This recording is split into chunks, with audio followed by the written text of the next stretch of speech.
Hello everyone, welcome back to my YouTube channel.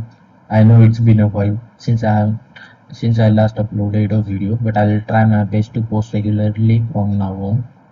I am starting a new series on Azure Data Engineer interview question. In this series, I'll share the questions that were asked during my interview, starting with my recent interview at TCS, which was face-to-face interview held on 7 June 2025 in Pune. I'll try to include all the key points the interviewer was expecting in each answer based on my experience. Let's start with the question number one. Round one, question number one. In this question, I have included the question from all the rounds. I'm not going to segregate the round one, round two, round three. But yeah, here are the some questions. The first question was data warehouse versus the database. In this question, basically the interviewer was mostly interested in the know the difference between what exactly the data warehouse and database, and basically he was interested like historical data and daily data, what type of data we store in the data warehouse and databases. Another question was similar question, data lake house and data lake.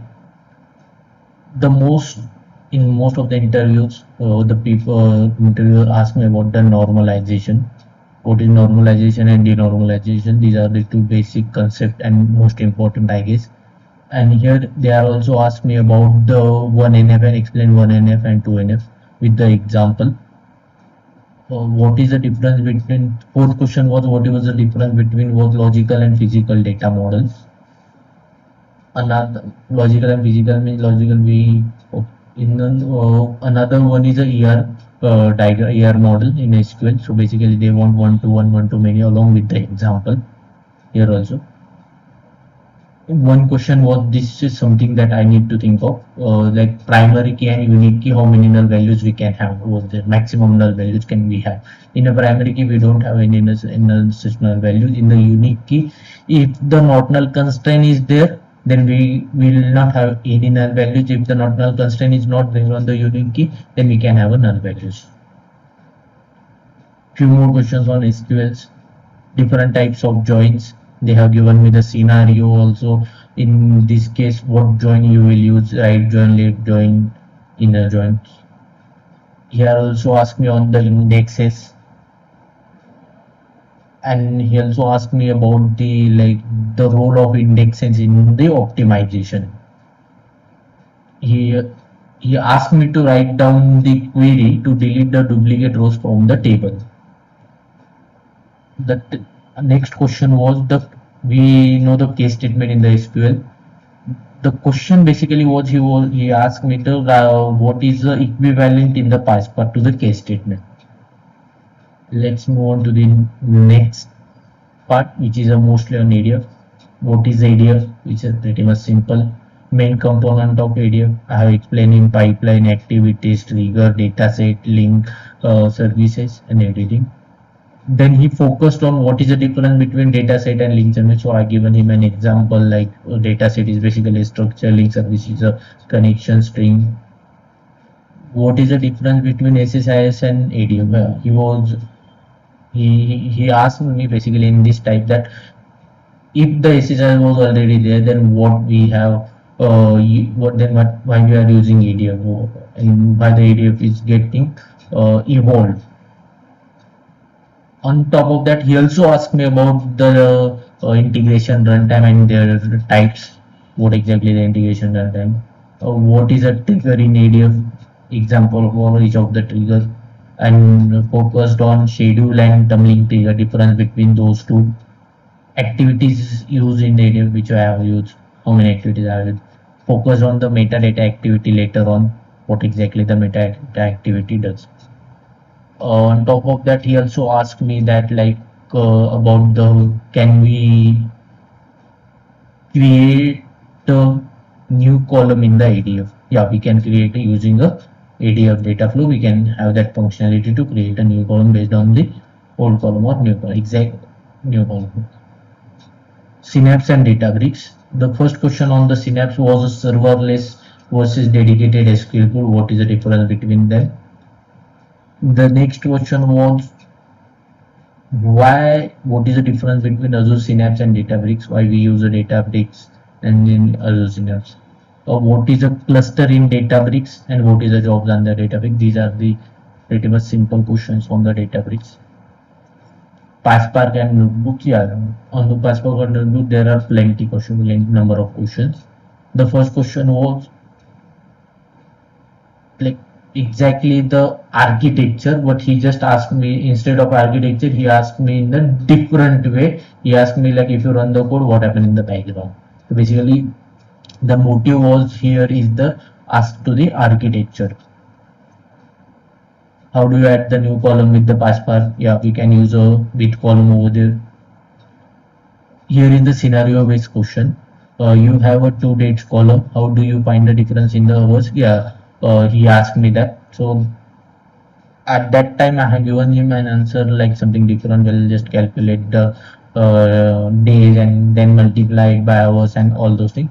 Instead of that, what he was expecting, he was expecting the Unix timestamp function, in which the function itself converted into the seconds, and then we convert the seconds into the hours or minute, whatever dates, whatever the scenario. In the Unix timestamp, the advantage is we do not need to consider a separate hours and those things. It will automatically convert everything into the seconds. If you can read this using SQL, what would you okay. The next question was, if you can read the store the using SQL, why would you use a PySpark? So basically, he was interested in the to know the PySpark advantages over the SQL, like distributed parallel computing, optimization. Those things are there in the he was interested. Another question which I was unable to answer at that particular time, he asked me that how do you exit from the database notebook? Like for an example, we have a number of cells. Like take an example, we have 10 cells over in the notebook, and we want to exit after a fifth cell is completed. So he asked me then how we can exit from the notebook. At that time I was not able to answer that. So for that one we need to use a system.exit function over there that we can use. How do you call another call another notebook from a notebook? We can use a run functionality. What is a user defined function in the Spark? I provide an example. User define is basically we define some of the functionality and then we reuse that function.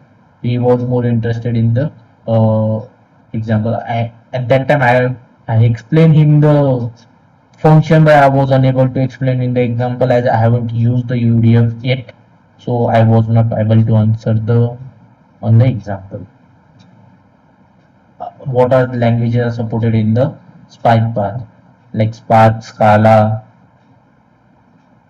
R, SQL. How do you fill the null values with the mode or medium? So basically, you wanted to does not want to fill the any value with the static value. He wants some dynamic part over there. So he asked me one scenario. In that one, he gave me some. Let's suppose an example. Suppose you have a CSV file in the Gen2. Now you want to copy that file into the serverless SQL tool. Build a pipeline. So I have given him an like build a copy data. Then we can perform and go to the Synapse and we can perform those activity in the serverless SQL. Yeah.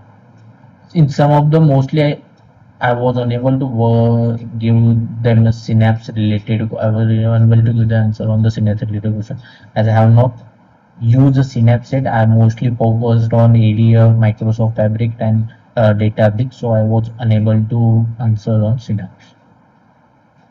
Pretty much the question was pretty much easy. I'll explain few of the questions in the next coming up videos in the details, like data warehouse, databases, normalization with their example, uh, along with the some coding question which I have seen in the recent days. Yeah, please go through it. I'll just we can take a snapshot of the questions. You can will be okay. I'll guess you can clear the TCS interview very easily if you refer these questions. Yeah, thank you. Please like, share, subscribe.